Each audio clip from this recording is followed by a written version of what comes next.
Hola, buenos días a todos. En el día de hoy vamos a estar haciendo una segunda edición de este ciclo de conversaciones.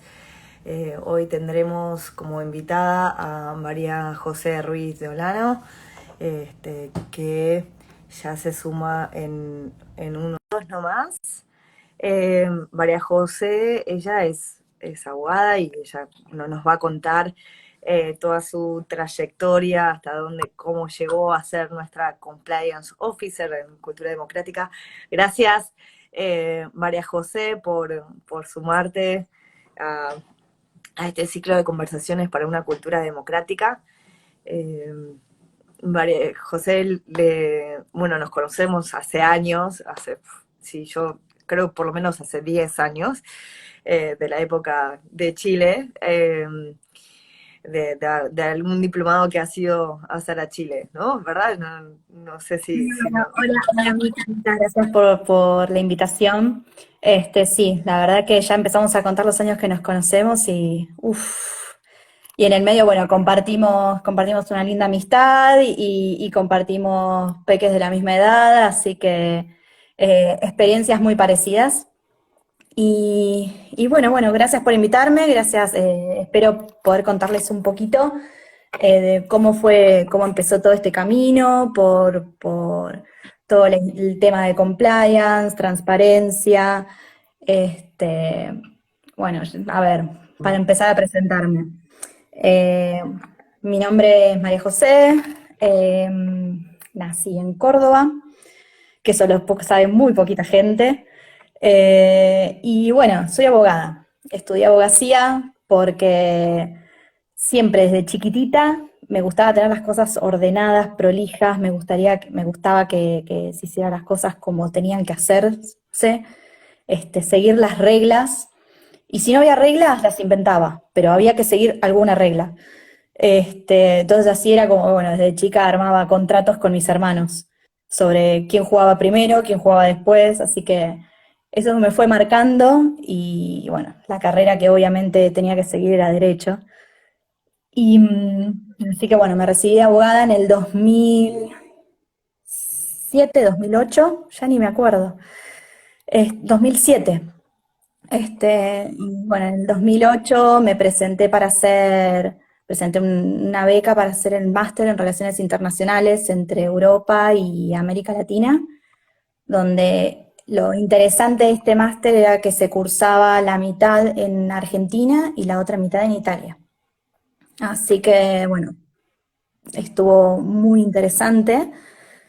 Y, y bueno, después del máster empezó mi vida laboral que pasó por todos lados, ¿no? O sea, Pero puedo has decir, trabajado, he pasado el, desde ser autónoma, abogada autónoma, trabajar en empresas grandes, en empresas pequeñas y en la administración pública también. Este, y fui así encontrando más o menos el caminito de qué era lo que me gustaba, qué era lo que quería para mi carrera profesional y descubrí el mundo del compliance.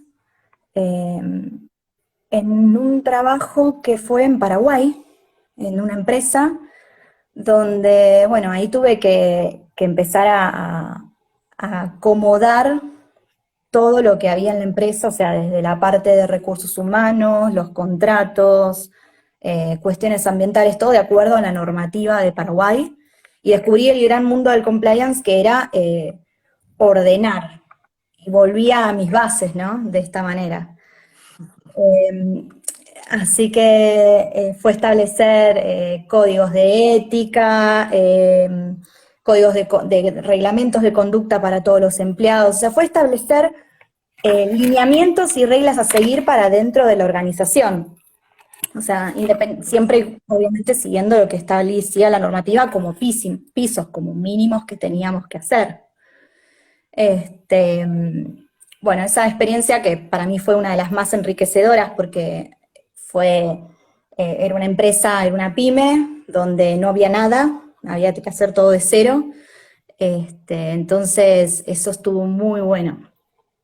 Y de yo creo ahí, que son las mejores experiencias, cuando uno tiene que armar de cero, digamos, y eso es, digamos, después de haber armado el programa de integridad también en cultura democrática y comenzar de cero, no habiendo muchos antecedentes tampoco de armar programas de integridad en una ONG, también uno es como aprende mucho más que creo que si uno estuviera, no sé, quizás es un prejuicio, en una empresa donde están todos los lineamientos y uno los aplica, ¿no? Digamos. Eh, Es que tal cual, he tenido también la oportunidad de estar en gran empresa donde estaba todo, pero ahí es, bueno, es seguir lo que ya está pautado y por ahí le podés llegar a encontrar algún agujerito de algo que hay que mejorar, pero en realidad la base ya está, o sea, como que no hay que hacer un gran trabajo de analizar de cero y ver qué es lo que necesita la organización, qué es el análisis de la cultura de la organización, porque eso ya está hecho. Así que sí, o sea, yo coincido con vos, Mica, que una de las experiencias más enriquecedoras es cuando empezás de cero. Y bueno, después cuando volví de mi experiencia, volví a la Argentina por cuestiones personales, eh, tuve mi experiencia en la administración pública como auditora, estuve trabajando en el gobierno de la ciudad y estuve trabajando en el Ministerio de Seguridad de la Nación, y, y es algo completamente distinto, porque lo que hace el compliance es establecer reglas a priori. O sea, uno establece y pone lineamientos y tiene todo un plan de integridad para que no vayan a pasar las cosas, para que no vayan a suceder. O sea, uno se anticipa a lo malo, ¿no? Ya sea desde cumplir con la ley hasta, no sé, una cuestión de corrupción interna, o cuestiones éticas, ¿no? Porque también está eso. No solamente las cuestiones legales que hay que cumplir, sino lo que establece la organización que está permitido o no, que no necesariamente es ilegal. Entonces, en la administración pública y especialmente en la auditoría, es ex post. O sea, uno audita y revisa lo que ya ha sucedido. Entonces, la experiencia es completamente distinta. Si bien parece similar, uno revisa cómo debe ser, analiza lo sucedido, y ahí si encuentra algo irregular, uno lo encasilla en si fue negligencia o fue impericia, o hay un vacío legal, o hubo corrupción. Entonces, ahí es donde uno propone acciones correctivas,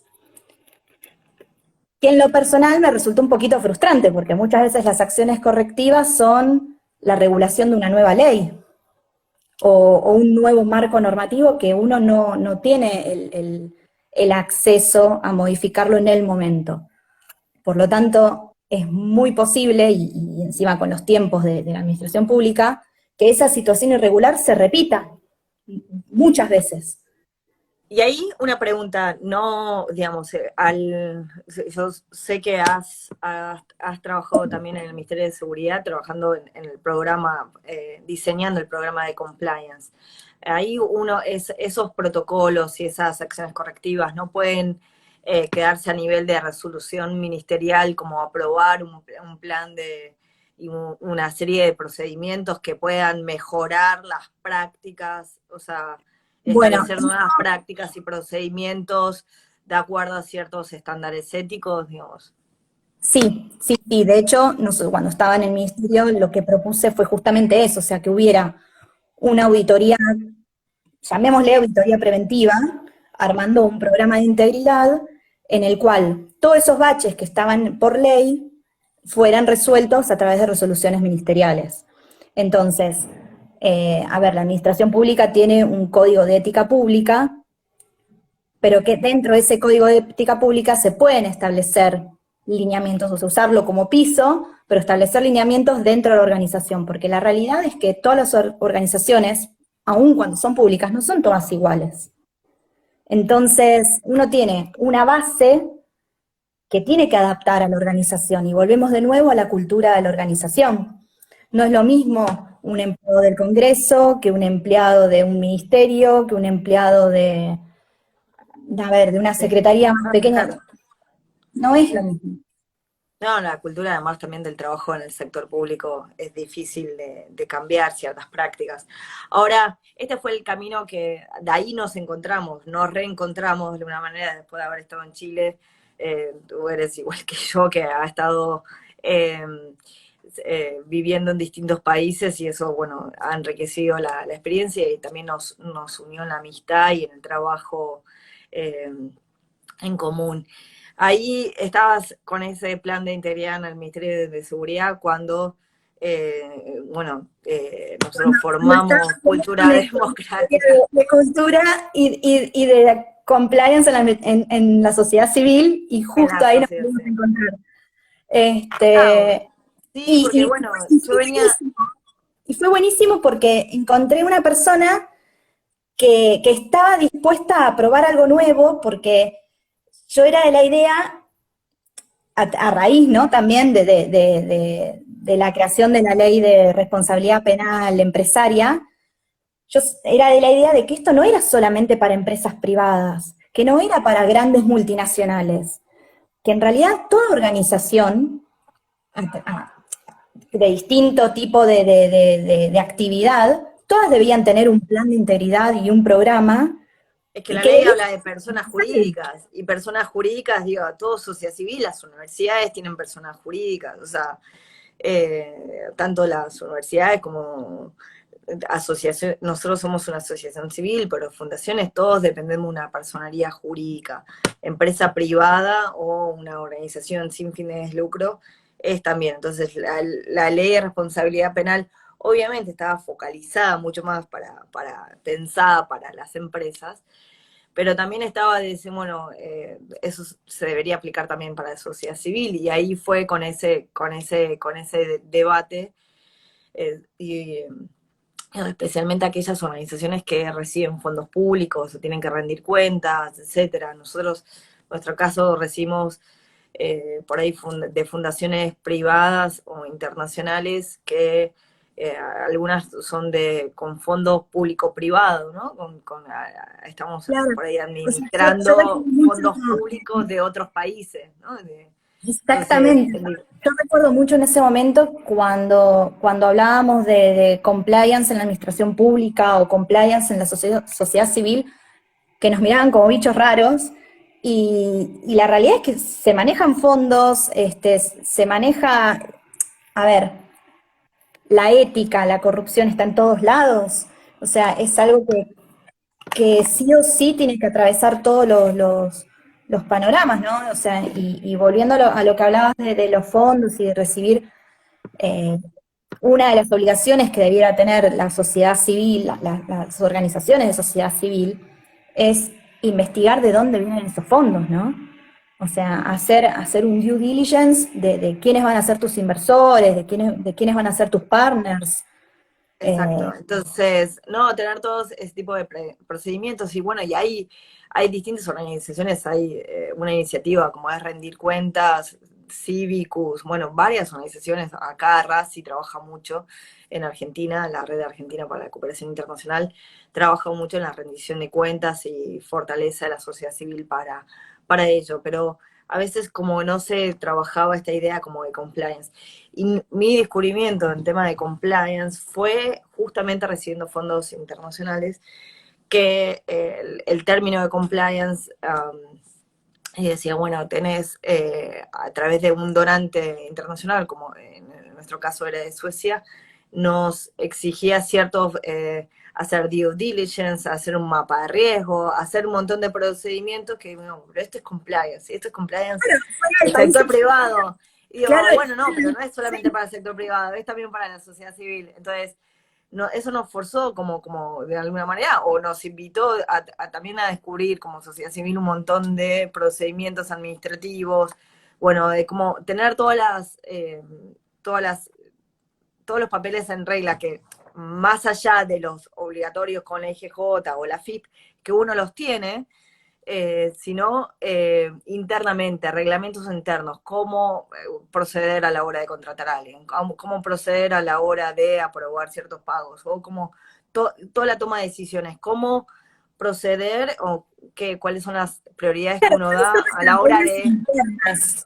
¿Qué vamos a elegir cuáles hacer? son los partners, cómo elegir los partners, de los socios, o los, digamos, entonces, Y hasta los miembros. ¿cómo? Y hasta los miembros también. Hasta los Porque miembros, si no tenemos un ¿sí? reglamento y ingresa alguien que tiene un pensamiento completamente opuesto al de la organización y después, bueno, después vienen los problemas, ¿no? Porque empieza a predicar exactamente cosas contrarias en nombre de la organización. Eh, Todas esas, aunque no parezcan, son cuestiones de compliance. Y, y yo creo que muchas organizaciones de la sociedad civil realizan estas tareas, pero no están escritas, no están estructuradas, no están plasmadas en un programa. Entonces, acá lo que se propone es escribir, cosa que tenga acceso toda la organización, a las reglas, que muchas veces son tácitas, muchas veces no se dicen y están. Eh, y después también es cierto de que un programa de integridad es algo muy complejo que, que puede significar un valor económico grande si uno lo quiere hacer taxativamente, como dicen todos los manuales, pero no es necesario. No es necesario hacer eso, o sea, y también hay que tener en cuenta el tamaño de la organización, por ejemplo, a ver, línea de denuncias. Sí, sería deseable, ¿no? Que toda organización tenga una línea de denuncias tercerizada, pero seamos realistas, o sea, ¿cuántas organizaciones de la sociedad civil pueden llegar a tercerizar un servicio de ese tipo, ¿no? Considerando los costos. Entonces, es tratar de buscarle la vuelta, usar la creatividad para decir, bueno, si alguien quiere hacer una denuncia, ¿cómo la hace? ¿A quién pueden recurrir? ¿A dónde pueden ir? Eh, y empezar a cuestionarse y hacerse preguntas, ¿no? O sea, a ver, ¿las recibe el presidente? ¿Las denuncias corresponden o no corresponde? ¿Quién suele ser más denunciado? ¿Las autoridades de la organización, el presidente? Entonces, no, me parece que no va que la reciba el presidente la denuncia. Y empezar así, a hacerse preguntas todo el tiempo, las respuestas van a ir surgiendo. Y además un programa de integridad no es algo que sea estático, se va modificando de acuerdo a cómo va también evolucionando la organización. Así que creo que es una muy buena práctica como para empezar a uno ordenarse y establecer qué va, qué no va, qué corresponde, y hasta pueden llegar a surgir inconvenientes que no se pensaron, ¿no? Eh, una herramienta también interesante del programa de integridad es el mapeo de riesgos. El mapeo de riesgo puede llegar a surgir cosas que nunca se pensaron que podían llegar a suceder. Y, y bueno, se marcarán como que la posibilidad de que suceda es baja, pero tiene que existir, tiene que estar dentro del panorama de cosas que podrían llegar a suceder, ¿no? O sea, Y eh, ahí, sin querer interrumpirte, con el tema del mapa de riesgo, cuando nosotros hicimos el nuestro, hablamos mucho del tema del prestigio, la imagen institucional. Entonces, como de cómo, digamos, justamente una organización como la nuestra, que trabaja para el fortalecimiento de las instituciones democráticas, que promueve la transparencia, que trabaja por ahí con monitoreo de compromisos de los gobiernos en esta materia, etcétera.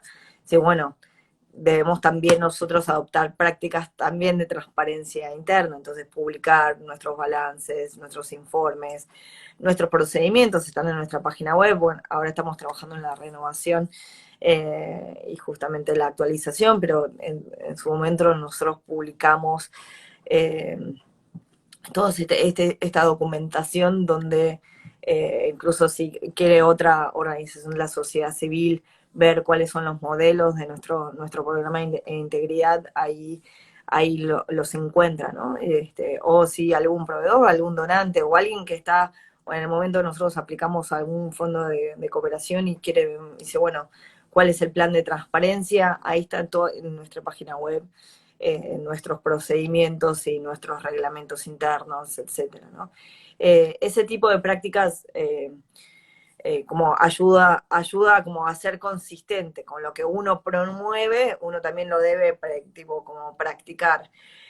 Y en la sociedad civil, bueno, nosotros enfrentamos ciertas adversidades, porque no tenemos recursos, no tenemos por ahí staff permanente de un gran equipo donde puede invertir en comunicación, puede tener a alguien que publique toda la información o actualizar la página web, tenemos todo ese tipo de cuestiones que a la sociedad civil, bueno, queremos ser transparentes, pero no tenemos a alguien que nos ayude con la comunicación y a ser transparente, ¿no? Y entonces a veces cuesta todo ese tipo de cuestiones, ¿no?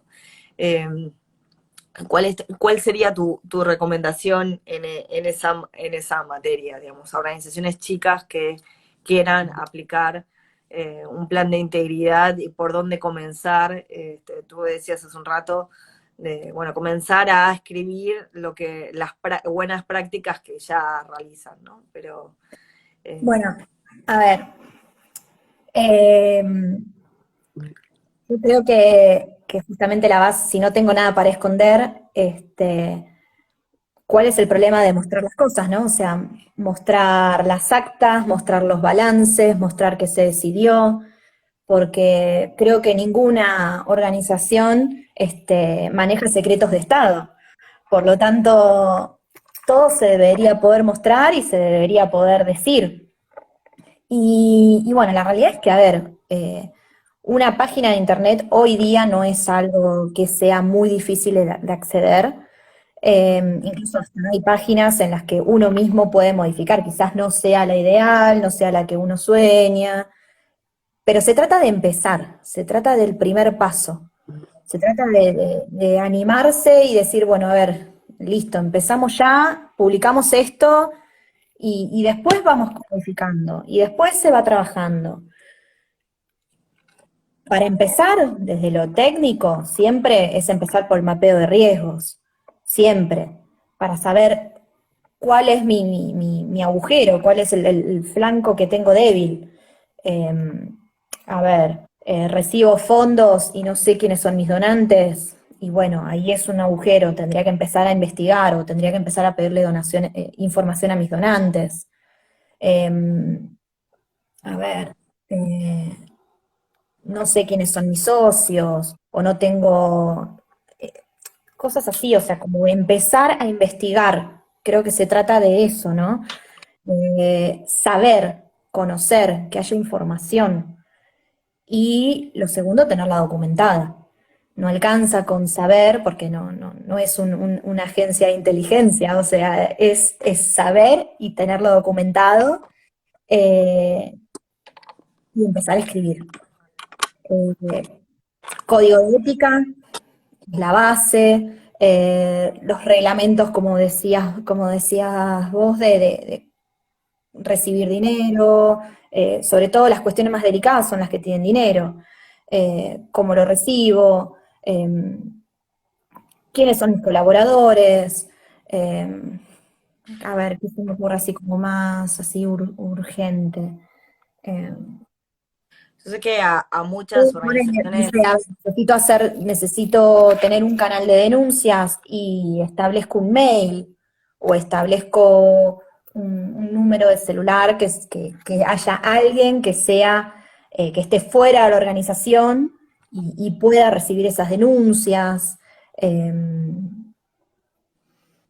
¿Qué más puedo Digamos, hacer? nosotros establecimos un comité de ética y tenemos un comité académico, tenemos distintas figuras en las cuales, más allá de la comisión directiva, si tienen que, en vez de la comisión directiva y tenemos a vos como revisora de cuentas y como compliance officer y, digamos, más allá si la gente, miembros de la asociación otras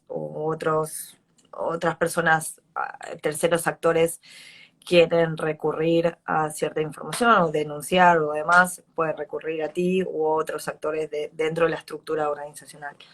Eh, Pero bueno, también hay que saber comunicarlo internamente, más allá de la comunicación externa. La comunicación externa puede ser la página web, acceder a un email, la comunicación interna.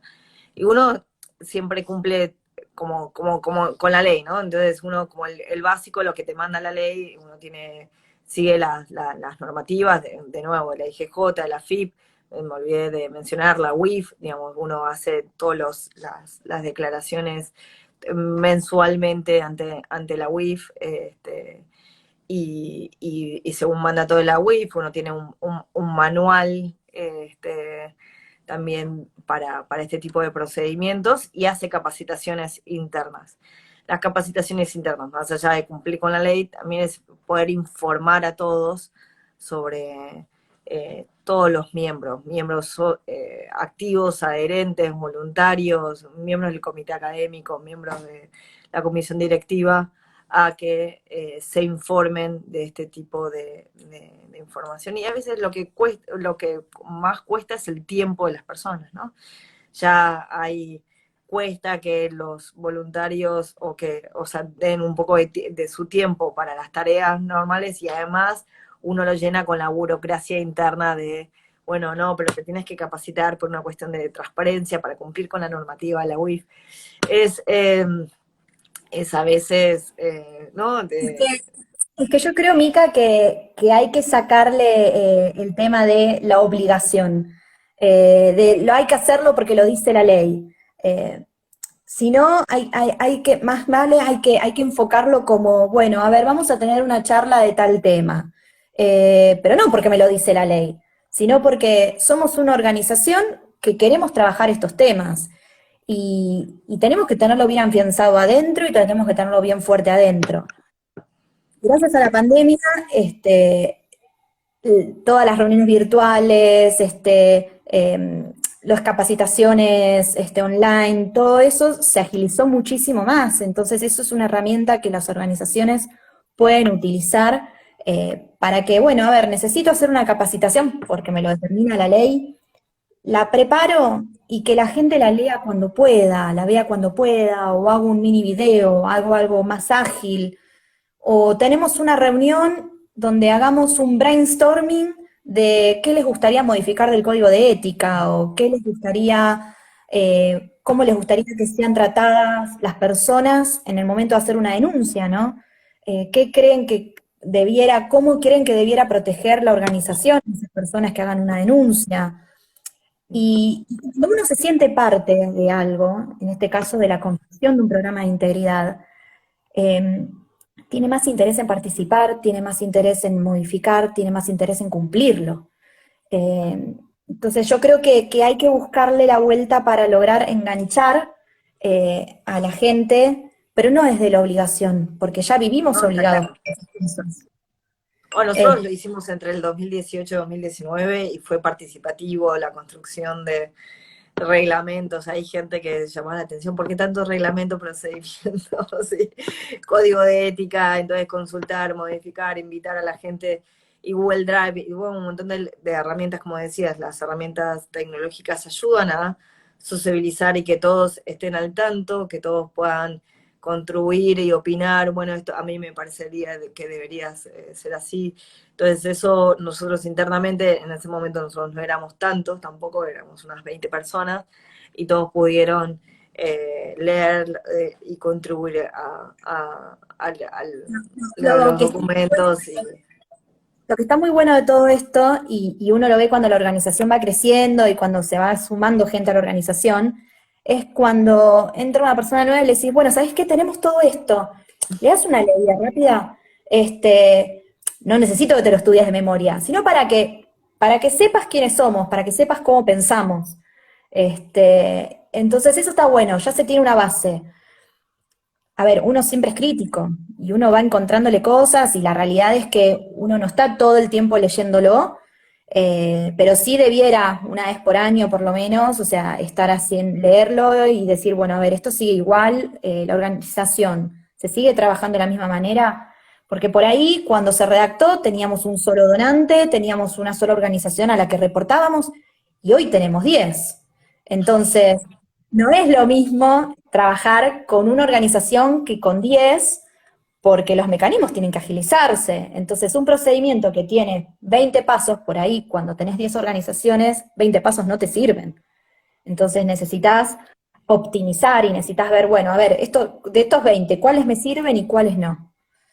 No, Eh, es una no, revisión y continua. en nuestro caso fue también ir adaptando a las realidades, ¿no? Porque al trabajar en distintos países de la región, el poder implementar proyectos en 6 países al mismo tiempo, y digamos, es todo todo un desafío y con realidades, marcos institucionales distintos. No es lo mismo cuando uno promueve la democracia y el fortalecimiento de la democracia en un país democrático, donde lo que hay que hacer es, vamos, sostener y realmente fomentar una cultura, mayor participación de la ciudadanía y demás, pero de alguna manera hay un marco normativo que se respeta y se respetan los derechos humanos, y otra cosa es hacerlo en un marco dictatorial, un gobierno totalitario donde, si lo haces te persiguen, digamos, y digamos, donde Y si que lo haces, así entonces todo, tienes que,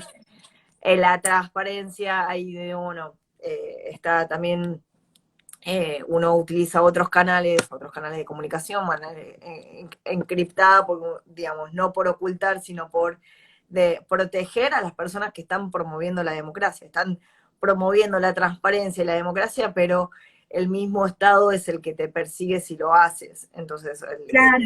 Y así eh, todo, si estás trabajando con organizaciones, con países no democráticos, tenés que estar compliant con sus leyes. Aún así, entonces es un gran trabajo el estar pendiente de, bueno, ¿qué me pide ese país para cumplir? Y cumplir también con mi normativa, independientemente de los canales, como vos decís, tal cual. O sea, la realidad es que si bien se usan canales más encriptados y con más seguridad, no se está haciendo nada raro ni nada ilegal. no, porque en definitiva estamos, o sea, uno lo que hace es totalmente legal en el mundo democrático. Que gobiernos totalitarios prohíban la cooperación internacional y que organizaciones de la sociedad civil apoyen a activistas, eh, eso es una barbaridad, digamos, legal, digamos, No, es de inconcebible. denuncia ante el sistema internacional. Entonces ahí entramos con distintas cuestiones que lo que llama, lo que de Naciones Unidas se habla del derecho a acceso a los recursos, ¿no? El derecho a acceso a los recursos, eh, de una manera defiende a sociedades civiles como la nuestra a que podamos trabajar promoviendo de nuevo la transparencia en las instituciones democráticas y que estos gobiernos no te persigan. Entonces uno sigue manejando ciertos estándares de comunicación internamente, etcétera, y en caso de que lo soliciten está ahí, y sobre todo con los donantes, siempre manteniendo toda la transparencia con los donantes, que son, por lo general son, digamos, son gobiernos democráticos, pero siguiendo las pautas también de Naciones Unidas con este tipo de cosas, estando seguro y teniendo la afirmación de que cuando un gobierno totalitario difaman a las organizaciones de la sociedad civil que defienden la libertad de expresión, porque hemos visto casos como en México con el artículo 19, el propio presidente denunciando, digamos, no, porque reciben fondos para promover la libertad de expresión, pero, digamos, de Estados Unidos, y como si Qué fuera barbaridad. eso algo malo, y eso es algo malo, digamos, de que digamos, estás promoviendo, no estás poniendo bombas, o sea, a menos que denunciar la corrupción te moleste. Bueno, si te molesta que una organización de la sociedad civil denuncie la corrupción, bueno, ahí estás, el que está en problema eres tú, no es la sociedad civil. Entonces, cuando entra en conflicto sociedad civil con los estados, obviamente nosotros estamos mucho más vulnerables porque el Estado tiene los recursos del Estado para comunicar, para decir su versión, etcétera, ¿no? Pero es como los abusos del poder de los gobernantes, eh, es mucho más, bueno, corren con Es todas que las ventajas. contra eso estamos luchando, o sea, esa es la gran tarea de cultura. Yo creo Gracias. que Estamos, la única que nos queda es recurrir a la comunidad internacional para ser cada vez más fuertes, porque sí, a ver, te estás enfrentando contra un Estado, te estás enfrentando contra alguien que tiene en ese lugar el poder absoluto. Este, y eso ha pasado en Venezuela, en Nicaragua y bueno, y en Cuba hace 62 años, pero todas las agencias de cooperación, ONGs, se han tenido que exiliar, porque recibir fondos de cooperación internacional Chávez lo puso como lo prohibió. Entonces, yo como lo creo que llamaban, desestabilizadores. Entonces ahí hay toda una cuestión que yo creo que sí es una materia pendiente y hay organizaciones como Cívicos de nuevo que trabaja eso y siguiendo ciertas pautas de protección de activistas de derechos humanos, protección de la sociedad civil y defendiendo este derecho a acceso a los recursos que deriva del derecho a asociación. Nosotros,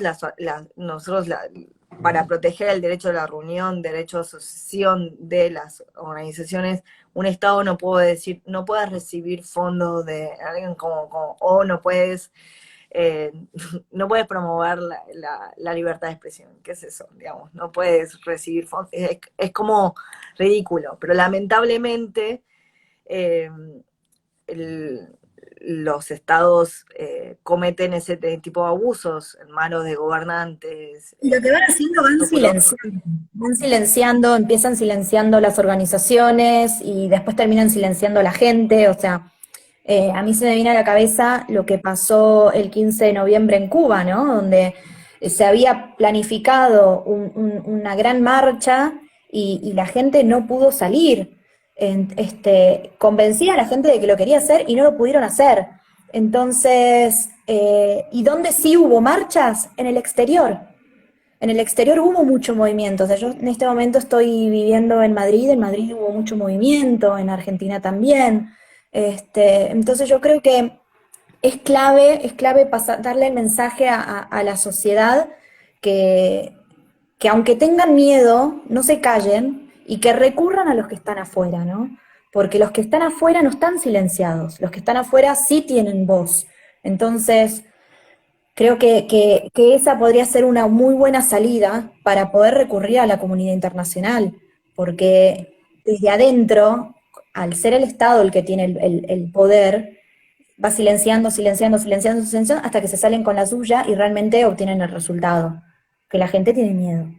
Entonces, creo que también volviendo a la tecnología, es una muy buena herramienta para que la gente pueda comunicarse con organizaciones, por ejemplo, como Cultura, para poder hacer denuncias, para poder informar, para poder dar información de cosas que se van enterando y empezar a hacer ruido, empezar a que empiece a correr la voz de las cuestiones de corrupción que están sucediendo afuera.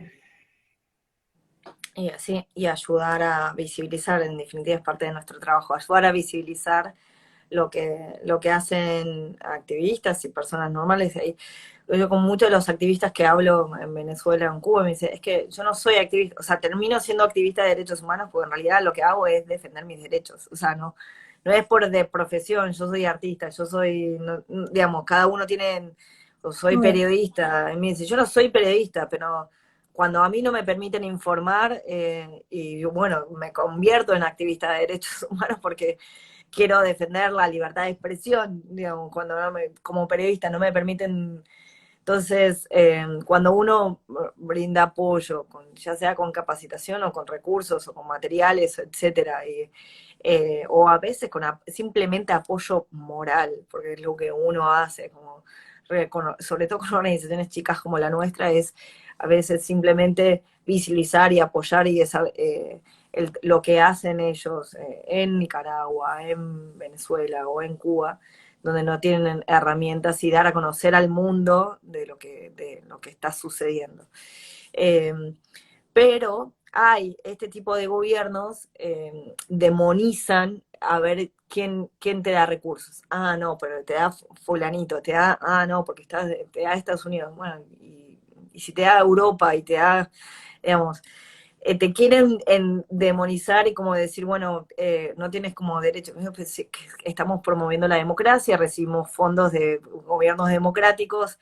Ahora, lo peor sería si, bueno, si estás promoviendo el medio ambiente y recibes fondos de una empresa que es Para guardar contaminante, basura. una bioquímica, no sé, no sé, no quiero decir una petrolera, pero bueno, ahí sí sería una incoherencia. Estás defendiendo el medio ambiente y entonces ahí sí hay algo que genera ruido. Pero si estás promoviendo la democracia, recibes fondos. Si yo tuviera que recibir fondos de China, yo digo, no, gracias, eres una dictadura, digo, no, no Y va mira con... que los chinos tienen mucho dinero, pero de ahí se trata el tema del compliance, ¿no? O sea, no olvidarse también cuál es el objetivo de uno, y que los fondos vengan de donde uno dice, que sí, que el origen de los fondos siga el mismo razonamiento que tenemos nosotros, ¿no? Como bien dijiste, o sea, si yo soy una organización que vela por el medio ambiente y no puedo recibir dinero para esconder basura o recibir dinero de una petroquímica o recibir dinero de China que no firmó el acuerdo ambiental. O sea, eh, hay que tener determinados lineamientos donde diga, bueno, uno dice, y me están ofreciendo mucho dinero. ¿Y pero para qué? Sí. ¿Y por qué tal organización quiere apostar a la mía?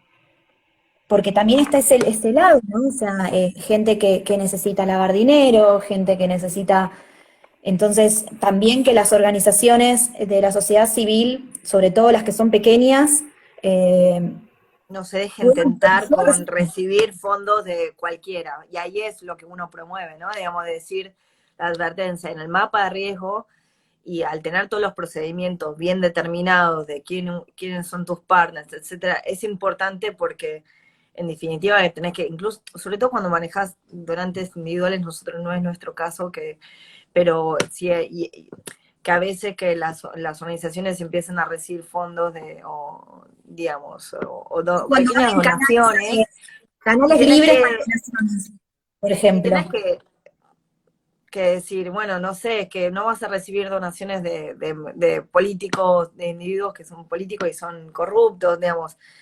Digamos, siempre velar con la coherencia. Y el plan de integridad es eso, buscar con la coherencia institucional. O que te Eh, puedan condicionar en tu toma de decisiones también, ¿no? No puedo sacar tal campaña porque tengo de donante a fulano, y no puedo hacer, no, porque justamente se trata de la libertad, ¿no? Porque sabemos que el dinero siempre compra voluntades, que el dinero compra todo. Entonces, el estar bien firme en los valores de la organización para que no sean comprados. Una vez que se compraron una vez, Hay ya a está, veces que no es simplemente por ser comprados, es simplemente que a veces al no, por desconocimiento, y ahí está el tema de información e investigación que tú Exacto. decías. A veces simplemente, bueno, tienes el formulario de donación, te hacen donaciones, vos los aceptaste, etcétera, digamos, y después a la hora de hacer, bueno, pero tenías en el listado de donantes, tenías a alguien, digamos, qué consistente eres, ¿no? Digamos, o te condiciona después y no lo sabías en el momento.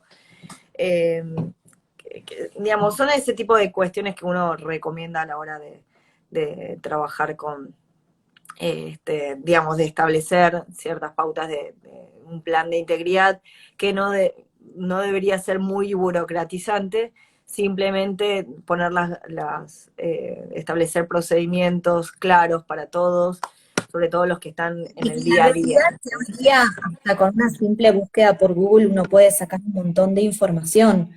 Este, Hay herramientas de investigación online donde uno puede ver qué hace tal organización o qué hace tal persona o cuáles son los antecedentes o dónde estuvo antes.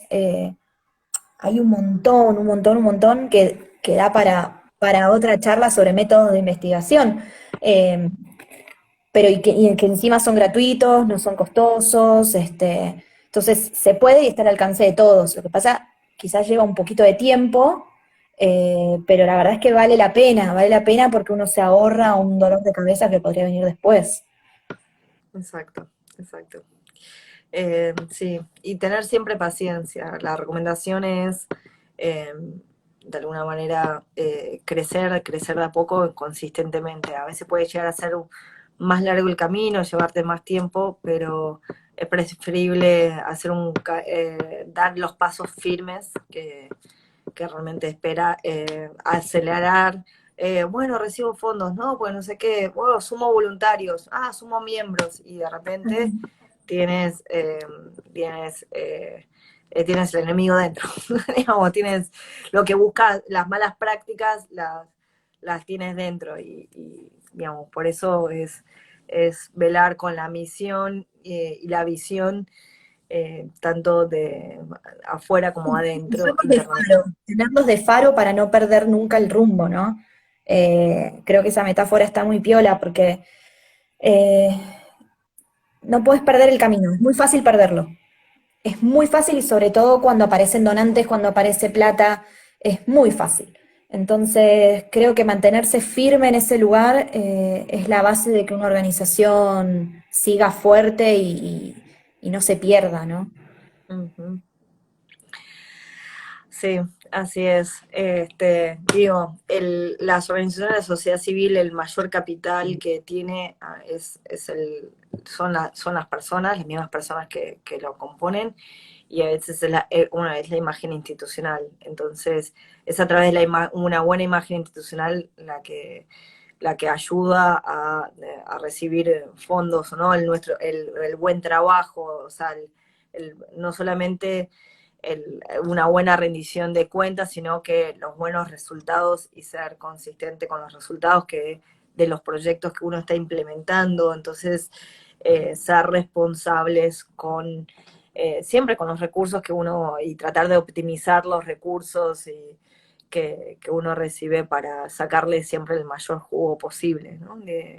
Tal cual. Poder realmente siempre dar lo mejor de uno. Y eso es como una consejo de madre, a veces como un consejo que una madre podría dar, que es, eh, en la sociedad civil en definitiva estamos por vocación de servicio. Nadie acá busca hacerse rico ni nada, simplemente está dando su tiempo, y uno lo profesionaliza, porque bueno, como toda sociedad, uno busca profesionalizarse y se dedica uno a eso, pero uno está claramente por vocación de servicio. Entonces, para dar todo lo que uno tiene, lo que uno aprendió, las herramientas, los contactos, etcétera, al servicio de alguien. En este caso, nosotros como organización empoderamos a jóvenes, políticos, a mujeres, a sindicatos que trabajen de manera de transparencia democrática interna,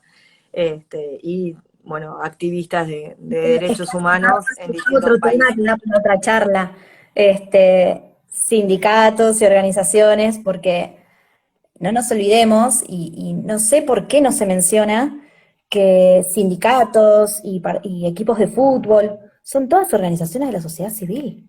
Que deberían rendir Todas, cuentas. todas, Sí, y todo son debería los ser que público, manejan todo se debería poder ver, mucho dinero, mucho y dinero. todos deberían cumplir con los programas de integridad, y ahí sí ya por ley, y no, o sea, no solamente por cuestiones de convencimiento interno, sino por ley, y no se habla, y no se habla porque manejan mucho dinero. Entonces, ahí está el tema también, ¿no? De empezar a dar la voz de que ellos también tienen que cumplir, de que ellos también tienen que mostrar las cosas. Este, tocaste un tema muy álgido. Sí. No, sí, obviamente mueve muchos intereses. Acá en Argentina el tema de los clubes de fútbol mueve muchos intereses. Bueno, las elecciones de los clubes parecen elecciones presidenciales a veces, con los carteles y la inversión en publicidad que hacen. La competencia es álgida, pero obviamente porque el poder que adquieren las personas que dirigen los clubes de fútbol es bastante amplio, digamos. Claro, y bueno, Entonces, y hoy día los clubes de fútbol se manejan como grandes multinacionales, pero bueno, yo creo, por ejemplo, que por el lado de los sindicatos, estaría muy bueno que pudieran adquirir nuevas prácticas, que se pudieran informar, porque a mí me da la sensación, y espero estar equivocada, pero me da la sensación que están tan metidos en su objetivo de trabajar por los trabajadores, de buscar mejores arreglos, de estar todo el tiempo velando por su objetivo, que pierden de vista la cuestión interna. Y, No son y la todos, no son todos. interna, El tema es que hay los sindicatos o los líderes los sindicalistas que son honestos, que son transparentes, son los que más le cuesta llegar realmente a tener más poder y poder influencia, ¿no? Obviamente quien es corrupto e inescrupuloso tiene más ventaja para llegar al poder y someter.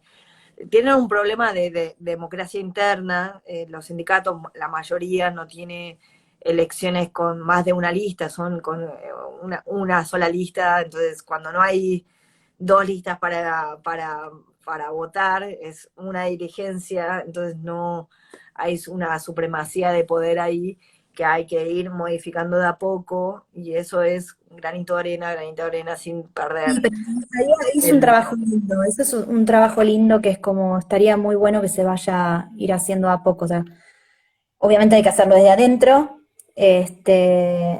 nosotros en nuestro lugar podemos darles herramientas técnicas, pero realmente es un compromiso que tiene que ser desde adentro y bueno, la verdad que estaría muy bueno poder verlo, ¿no?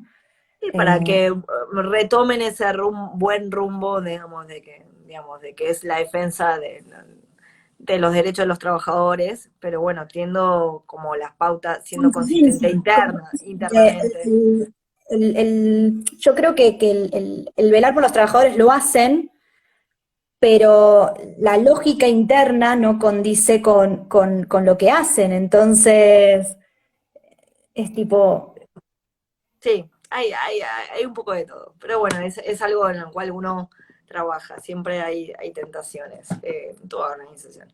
Eh, Hay organizaciones de la sociedad civil que no todas son santas o no velan por los intereses, hay organizaciones que al final trabajan promoviendo políticas públicas y trabajan con todos los gobiernos y con todas, digamos, y no les importa, y ahí eso es como, bueno, bien, no les importa trabajar con unos, con otros, con un gobierno corrupto o no, sino simplemente ellos tratan de influir, y bueno, reciben fondos de unos de otros.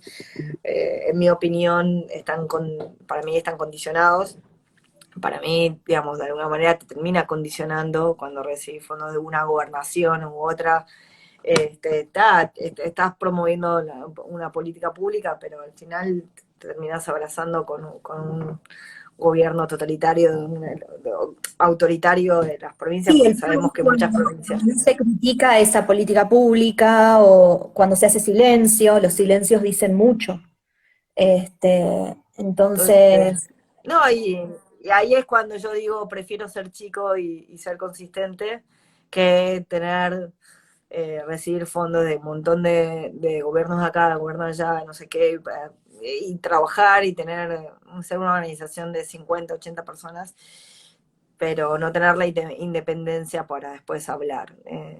Entonces, pero bueno, gracias realmente, Majo. No sé si quieres hacer una conclusión final, pero hemos hablado un poco de todo, digamos, hasta terminando a hablar de los sindicatos, pero eh, el tema de la transparencia, la conclusión es que sí se puede tener un programa de integridad a no se medida de toda puede organización. formarse, y que, bueno, a ver, que la transparencia empieza por adentro, ¿no? O sea, que hay que tener la casa limpia. Así que, bueno, les invito a todos para que se animen y, bueno, para consultas acá estamos. Muchas Perfecto. gracias, Anita, por la Bueno, invitación. cualquier cosa, cualquier que se quieran comunicar con Majo, pueden hacerlo en transparencia@cultdemocratica.org. Ese es el correo de Majo. En nuestras redes, bueno, la página web es cultdemocratica.org. Bueno, invito a seguir conectados y bueno, a compartir, a comentar otras experiencias. realmente hay, de nuevo, yo les recomiendo sitios como Rendir Cuentas, Civicus y RACI, que a todas las organizaciones ellos brindan muchas herramientas. Nosotros es simplemente compartir nuestro caso particular, que a nosotros nos ayudó a crecer y a quedar tranquilos con que uno trabaja internamente bien y todos participan y todos están informados eh, en fin, yo creo que el dormir tranquilos siempre ayuda a seguir trabajando firmemente por esta cultura democrática. Gracias, Mica, por la invitación. Bueno, saludos a todos.